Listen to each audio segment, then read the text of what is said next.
Yesaya 53 ayat 1 sampai dengan 6. Siapakah yang percaya kepada berita yang kami dengar, dan kepada siapakah tangan kekuasaan Tuhan dinyatakan?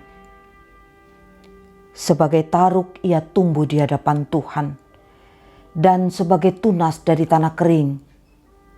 Ia tidak tampan, dan semaraknya pun tidak ada, sehingga kita memandang dia. Dan rupa pun tidak, sehingga kita menginginkannya. Ia dihina dan dihindari orang. Seorang yang penuh kesengsaraan dan yang biasa menderita kesakitan. Ia sangat dihina, sehingga orang menutup mukanya terhadap dia, dan bagi kita pun dia tidak masuk hitungan. Tetapi sesungguhnya penyakit kitalah yang ditanggungnya, dan kesengsaraan kita yang dipikulnya. Padahal kita mengira dia kena tulah, dipukul dan ditindas Allah. Tetapi dia tertikam oleh karena pemberontakan kita. Dia diremukkan oleh karena kejahatan kita. Ganjaran yang mendatangkan keselamatan bagi kita ditimpakan kepadanya. Dan oleh bilur-bilurnya kita menjadi sembuh. Kita sekalian sesat seperti domba. Masing-masing kita mengambil jalannya sendiri. Tetapi Tuhan telah menimpakan kepadanya kejahatan kita sekalian. Salam saudara-saudara yang dikasihi oleh Tuhan Yesus Kristus. Di masa Prapaskah ini mari kita kembali merenungkan penderitaan Yesus Kristus. Iman Kristen berpusat pada berita Injil, yaitu kabar baik tentang Yesus Kristus sebagai Mesias, sebagai Juru Selamat yang menderita, mati, dan bangkit. Saudara-saudara, berita tentang Sang Mesias sebagai hamba yang menderita itu menjadi batu sandungan bagi banyak orang. Banyak orang mentertawakannya, banyak orang tidak mempercayainya. Berita sukacita, kabar baik tentang keselamatan melalui Yesus Kristus yang menderita, itu sudah menimbulkan polemik dan perdebatan yang panjang karena banyak orang menganggap itu sebuah kebodohan. Tetapi bagi kita sebagai orang-orang yang percaya, berita salib adalah berita pengharapan, sukacita, dan penghiburan. Karena melalui penderitaan Yesus Kristus, ada sebuah kepastian bahwa Allah yang menciptakan alam semesta, Allah yang menciptakan hidup kita, memiliki kasih yang sempurna tiada batas melalui penderitaan Yesus Kristus sebagai juru selamat hamba yang menderita. Sesungguhnya kita semua beroleh kasih Allah yang sempurna.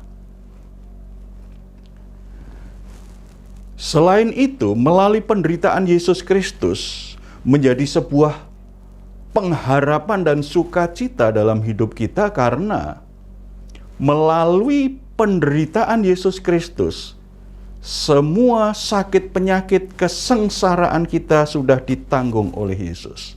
Penderitaan yang ditanggung oleh manusia akibat dosa, akibat kutuk dosa, penderitaan yang dialami oleh manusia dari abad ke abad yang lain, dari satu generasi ke generasi yang lain, sesungguhnya sudah ditanggung, sudah dipikul oleh Yesus, dibawa ke atas kayu salib untuk ditebus.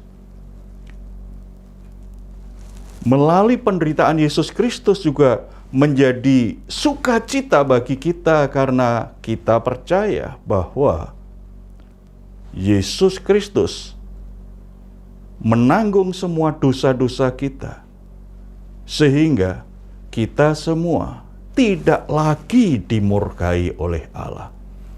Penderitaan Yesus sampai kepada kematiannya itu memenuhi tuntutan Allah, memenuhi murka Allah yang seharusnya menghukum manusia yang berdosa, karena Allah adalah adil dan kudus.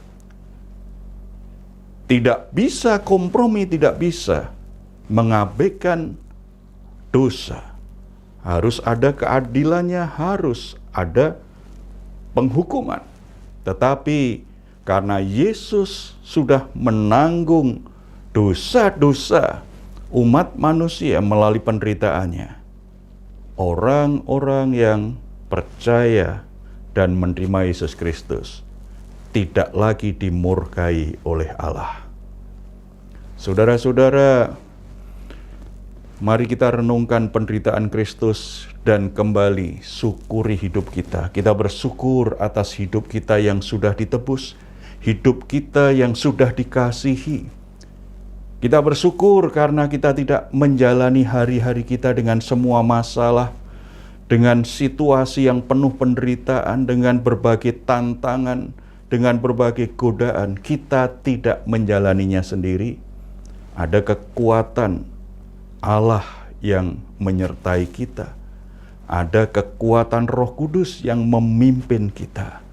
Kita patut bersyukur dan selalu berpengharapan bahwa situasi sulit apapun yang kita alami sesungguhnya tidak bisa memisahkan kita dari kasih Allah. Ia ada di pihak kita. Dia akan menolong dan memberi jalan keluar bagi kita.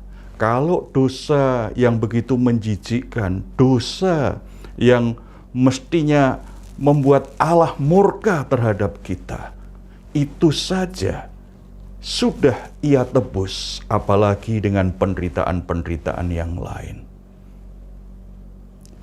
Jadi jangan takut, bersyukur atas hidupmu, berpengharapan, tetap teguh dalam Kristus, semakin mengasihi Tuhan Yesus, semakin berkomitmen hidup dalam kehidupan yang baru dalam Yesus Kristus. Nikmati ibadah, nikmati persekutuan kita dengan Allah dengan penuh sukacita.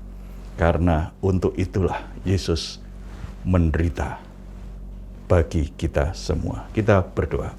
Bapa di surga, kami bersyukur karena melalui penderitaan Yesus Kristus, kami semua mendapatkan kasih Allah yang sempurna.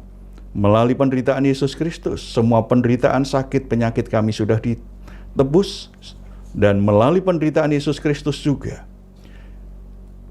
kami semua tidak lagi dimurkai Allah, tetapi kami adalah anak-anak Allah yang dikasihi, anak Allah yang diciptakan menjadi ciptaan yang baru untuk mengerjakan pekerjaan yang baik di dalam kasih dan kebenaran-Mu. Kami bersyukur atas hidup kami. Biarlah hati kami semakin mengasihi Engkau, hati kami semakin melimpah dengan syukur, dan komitmen kami semakin teguh di dalam Engkau. Tidak ada satupun yang akan membuat kami meninggalkan Tuhan, tetapi kami semakin hari semakin teguh di dalam Yesus Kristus. Terpuji nama-Mu. Dalam nama Tuhan Yesus kami berdoa. Amin.